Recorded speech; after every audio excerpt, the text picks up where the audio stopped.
এই বাগানের মানুষের আশীর্বাদ ছিল, যার কারণে সারা বাংলাদেশে বাস করে।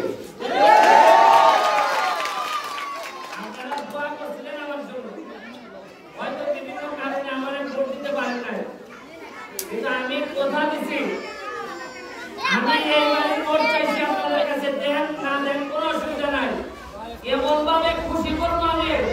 আগামীবার আমি ভোট চাইতে আইতাম না, আপনারা আমার বাড়ি থেকে খুশি হয়ে ভোট জমা দেবেন।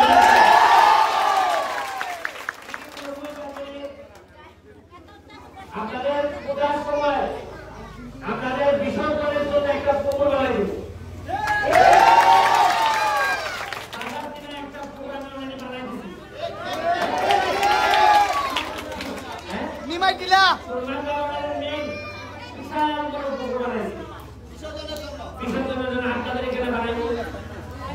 রাস্তা যে এই জায়গাটা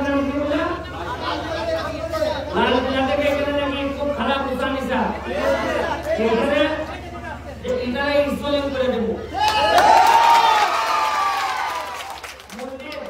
আপনাদের স্কুলটা সরকারি ভাবে হয়ে আছে, কিন্তু কেউ খবর নেয় না। এটার আমি খবর নেব। আর হলো গিয়া একটা সুন্দর যাত্রী চালু বানাইছি মুখে, ওই মেন রোডে। এটার পিছনে আমি একটা শিশু পার্কের মতো বানাইবো, যেটার মধ্যে শিশু পার্কের বাচ্চাদের জন্য খেলনা থাকবো, খেলবো। আপনারা আমাদের আগে ওইভাবে আমি আপনাদের সামনে আসি নাই। এইটা আম গাছ দিয়েছি, এইটা আম জীবনে কোনো নেতা আম গাছ দিয়েছে?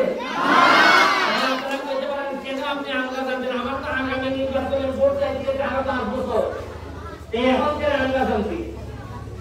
কারণ আমার যে আমি কথা দিছি আমার এলাকায় এমন ভাবে আম হবে, এমন ভাবে আমার ছেলে মেয়েরা মিষ্টি আম খাইয়া মুখের মধ্যে খালি মিষ্টি থাকবো, মিষ্টি।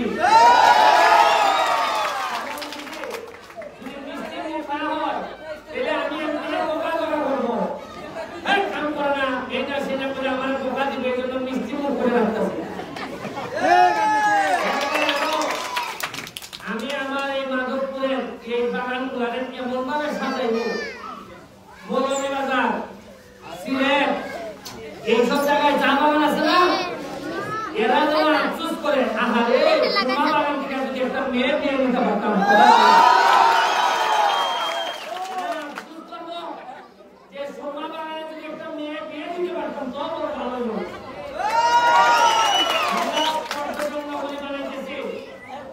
আমরা এই রাস্তায় এখন হাজার হাজার পর্যটক আসবে, আমি তো বানাইতেছি।